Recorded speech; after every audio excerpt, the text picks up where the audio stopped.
Bom dia! Hoje vamos falar sobre o método pesquisa e ação. Esse foi um trabalho realizado por Herbert Gomes, Igor Fraté e Isabela Bessa para a matéria de metodologia de pesquisa da UFRJ de Macaé. O termo da pesquisa e ação foi introduzido por Carl Lewin em 1946 e ele denotava uma abordagem pioneira da pesquisa social que combinava a geração de teoria com a mudança do sistema social através da ação do pesquisador no sistema. E afinal, o que é a pesquisa e ação? É um termo genérico que cobre muitas formas de pesquisa orientada para a ação, fornecendo um amplo leque de opções para os potenciais pesquisadores.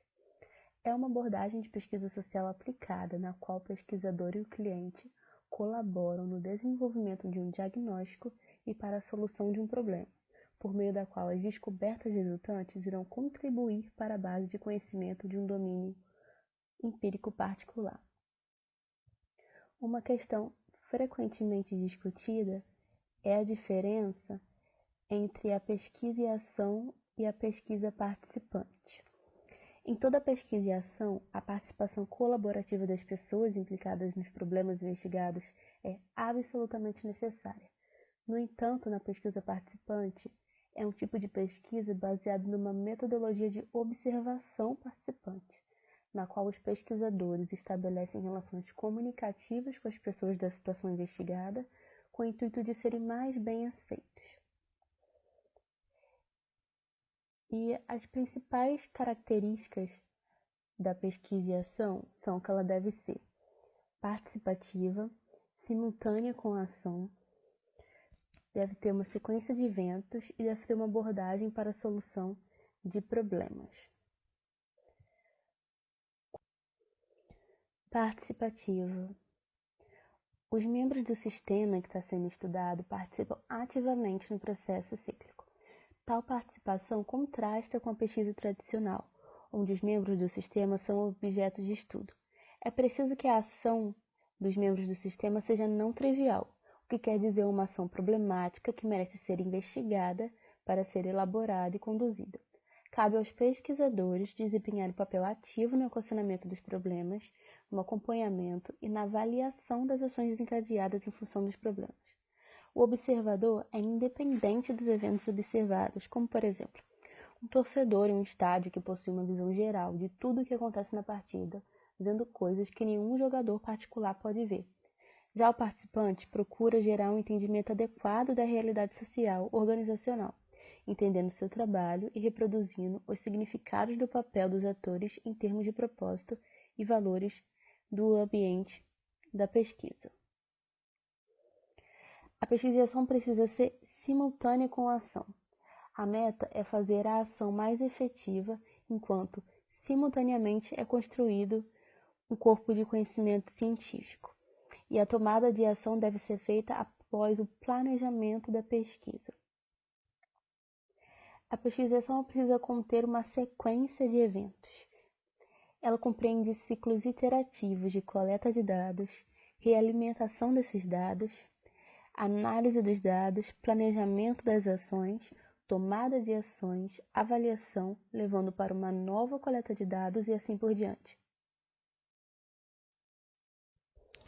A pesquisa e a ação também precisa ter uma abordagem para a solução de problemas. Ela é uma aplicação do método científico na descoberta do fato e experimentação para os problemas práticos que requerem ações de solução envolvendo a colaboração e cooperação dos pesquisadores e dos membros do sistema organizacional. As saídas desejadas da abordagem da pesquisa e ação não são apenas soluções para os problemas imediatos, mas importantes aprendizados destas saídas, intencionais ou não, além de uma contribuição para a teoria e para o conhecimento científico. E quando a pesquisação pode ser utilizada? A pesquisação é apropriada quando a questão da pesquisa relaciona-se em descrever o desdobramento de uma série de ações ao longo do tempo, em um dado grupo, comunidade ou organização, para explicar como e por que a ação de um membro de um grupo pode mudar ou melhorar o trabalho em alguns aspectos do sistema, e para entender o processo de mudança ou de melhoria e para aprender com ele. A configuração da pesquisa social depende dos seus objetivos e no contexto no qual ela é aplicada. No geral, a pesquisação é organizada para realizar os objetivos práticos de um ator social homogêneo, dispondo de suficiente autonomia para encomendar e controlar a pesquisa. Os pesquisadores assumem os objetivos definidos e orientam a investigação em função dos meios disponíveis. Em outro caso, a pesquisação é realizada dentro de uma organização, de uma empresa ou uma instituição, na qual existe uma hierarquia ou grupos cujos relacionamentos são problemáticos. Considera-se, no plano ético, que os pesquisadores da linha da pesquisação não podem aceitar trabalhos em pesquisas manipuladas por uma das partes nas organizações. Quanto aos objetivos, a pesquisa e a ação se divide em objetivos práticos e objetivos do conhecimento.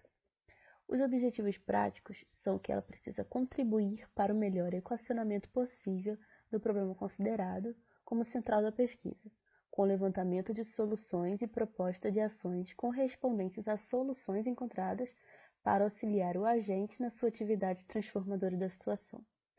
Já no objetivo do conhecimento, é importante obter informações que seriam de difícil acesso por meio de outros procedimentos. Ela aumenta o nosso conhecimento de determinadas situações. A pesquisação é altamente controversa. Disputas a respeito da forma como o conhecimento da ciência social é produzido geralmente passa por controvérsias ideológicas e partidárias. Com frequência, é discutida a real contribuição da pesquisação em termos de conhecimento. Na prática, nem todas as pesquisações chegam a contribuir para a produção de conhecimentos novos. Pesquisação como método. A pesquisação não é considerada uma metodologia. Trata-se de um método ou de uma estratégia de pesquisa que agrega vários métodos ou técnicas de pesquisa social, com os quais estabelece uma estrutura coletiva, participativa e ativa ao nível da captação de informação. A metodologia das ciências sociais considera a pesquisação como qualquer outro método.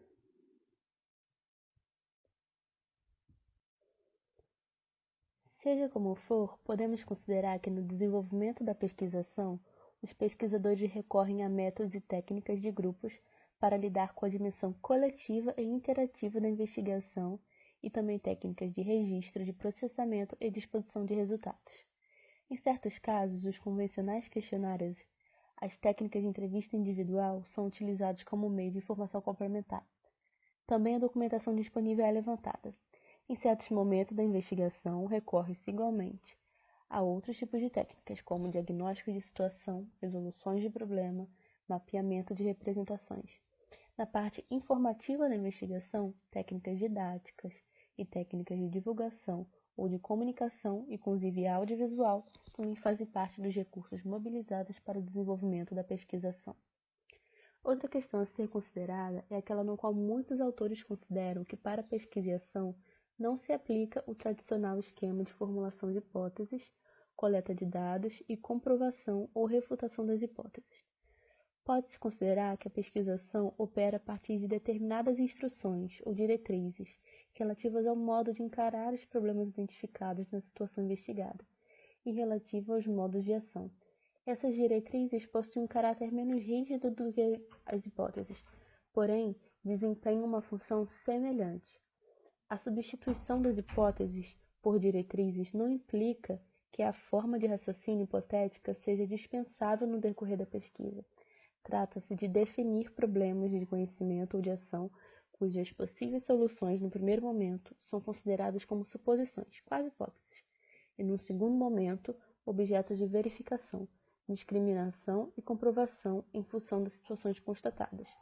A formulação das hipóteses ou das quasi-hipóteses permite ao pesquisador organizar o raciocínio estabelecendo pontes entre as ideias gerais e as comprovações por meio da observação. O ciclo de pesquisa-ação compreende 3 tipos de passos. Pré-passo, para entender o contexto da proposta. 6 passos principais, para coletar, realimentar e analisar dados e para planejar, implementar e avaliar as ações. Metapasso para monitoração. Este é o foco para uma dissertação. Pré-passo. Entendendo o contexto e a proposta. O pré-passo é dirigido por duas questões relacionadas com a racionalidade, para a ação e para a pesquisa. A racionalidade para a ação começa quando a pesquisa-ação se desdobra em tempo real e começa com os membros-chave da organização, desenvolvendo o entendimento do contexto do projeto da ação. Por que o projeto é necessário ou desejável? Quais são as forças econômicas, políticas, sociais e técnicas que governam a necessidade para a ação? A análise dessas forças identifica sua fonte, sua potencialidade e a natureza da demanda que elas têm sobre o sistema. Um segundo elemento-chave contextual é o grau de escolha que o sistema cliente faz para a tomada da ação. As escolhas não são absolutas. Enquanto pode não haver controle sobre as forças que demandam ação, existe um controle adequado sobre como responder a estas forças. Neste caso, parece haver um escopo sobre quais mudanças, como e em que escala de tempo a ação acontecerá. A racionalidade para a pesquisa envolve o questionamento do porquê desta ação ser digna de ser estudada. Como a pesquisação pode ser considerada a metodologia apropriada a ser adotada e qual a contribuição esperada para desenvolver o conhecimento. O diagnóstico da situação é chamado de fase exploratória, que consiste em descobrir o campo de pesquisa, os interessados e as suas expectativas, e estabelecer um primeiro levantamento ou diagnóstico da situação, dos problemas prioritários e de eventuais ações. Em seguida, deve ser definido o tema da pesquisa. O tema da pesquisa é a designação do problema prático e da área de conhecimento a serem abordados. Nesta fase inicial, é necessário dar atenção especial à colocação dos problemas principais, a partir dos quais a investigação será desencadeada. Trata-se de definir uma problemática na qual o tema escolhido adquirirá sentido. O papel da teoria consiste em gerar ideias, hipóteses ou diretrizes para orientar as pesquisas e as interpretações. Como qualquer pesquisa social, na pesquisa-ação, o uso de procedimentos hipotéticos não será descartado, será apenas suavizado. A partir do momento em que os pesquisadores interessados na pesquisa estão de acordo sobre os objetivos e os problemas a serem examinados, começa a constituição dos grupos que irão conduzir a investigação e o conjunto do processo, o que fica conhecido como seminário. Os dados são coletados de diferentes formas, dependendo do contexto, por grupos de observação e por pesquisadores. Existem os chamados dados pesados. Esses dados são coletados através, por exemplo, de estatística operacional, informes financeiros e relatórios de marketing. Existem também os dados leves. Esses dados são coletados através de observação, discussões e entrevista.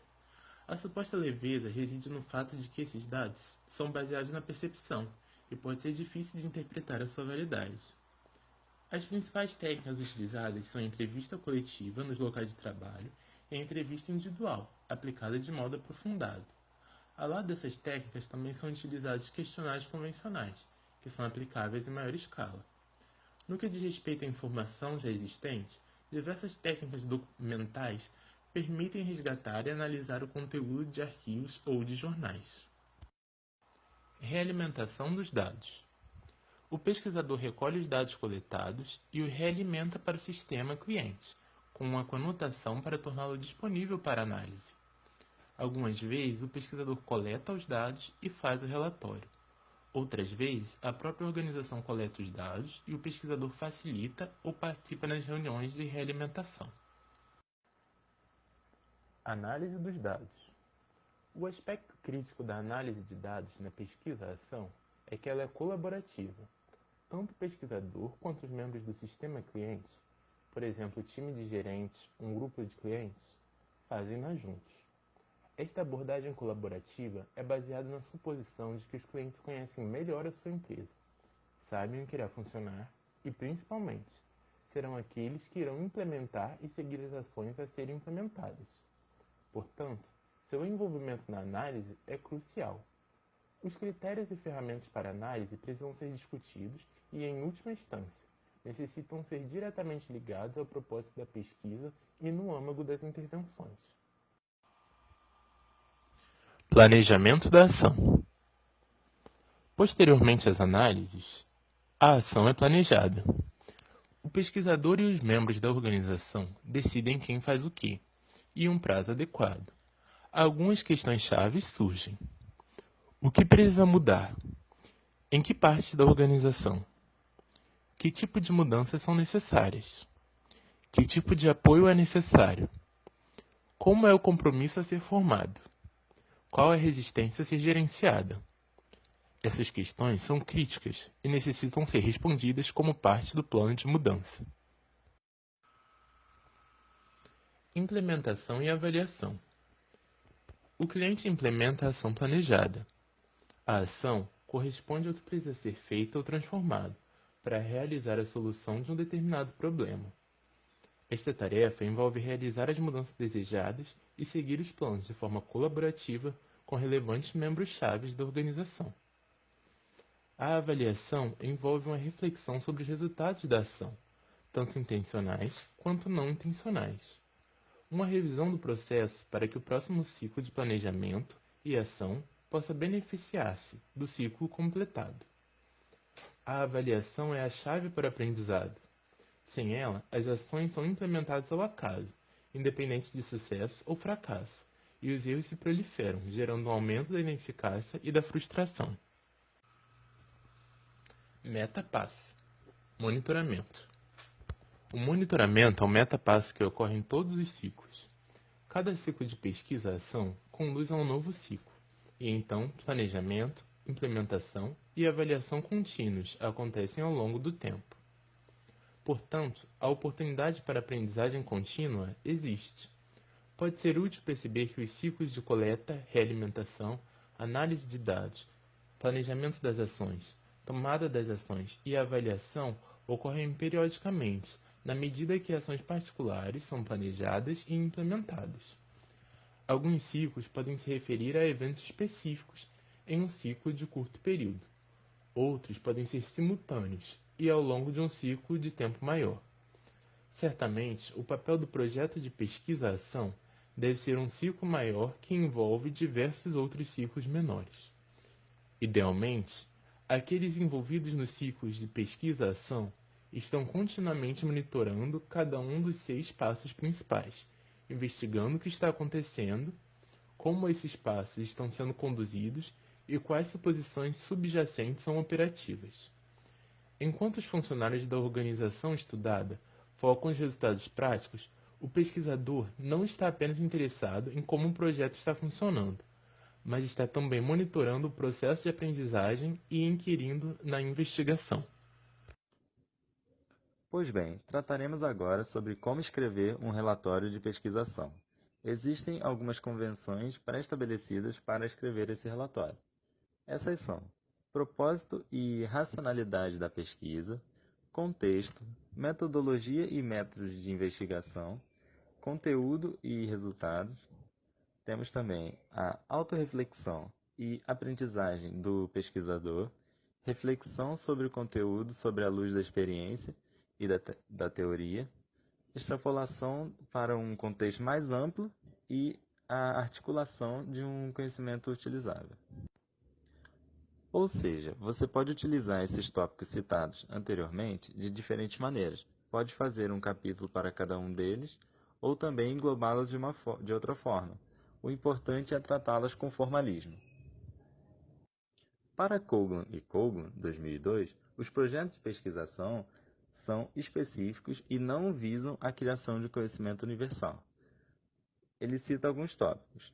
Esses são: a pesquisação gera teoria emergente. O que seria isso? Ela é síntese daquilo que foi obtido pelos dados coletados e corpo de teoria aplicada. Segundo tópico, a construção da teoria será incremental. O que seria? É que, no caso, ela move-se do particular para o geral em pequenos passos. E o terceiro tópico, experiência particular. A experiência particular é a utilização da experiência em forma de se tornar intencionalmente significativas para os outros. E o quarto tópico deve ser explícito e demonstrado, porque não será suficiente esboçar a generalidade da pesquisação. Vamos falar agora sobre as diferenças básicas entre a consultoria e a pesquisação. Os consultores necessitam ser mais rigorosos na sua investigação e documentação dos dados. Os pesquisadores requerem justificações teóricas, já os consultores requerem justificações empíricas. Os consultores trabalham sobre um cronograma apertado e restrição de orçamento. A consultoria é frequentemente linear, já a pesquisação é cíclica. Temos também o posicionamento de Bryman sobre a pesquisação. No caso, ele fala que ela contrasta com o relacionamento consultor-cliente, porque esse relacionamento é caracterizado por dois pontos citados, que são a pouca ou nenhuma participação na natureza e direcionamento do esforço de pesquisa, e também existe pouco interesse na possível contribuição da investigação para a base de conhecimento. Esses dois fatores contrastam totalmente com a ideia da pesquisação.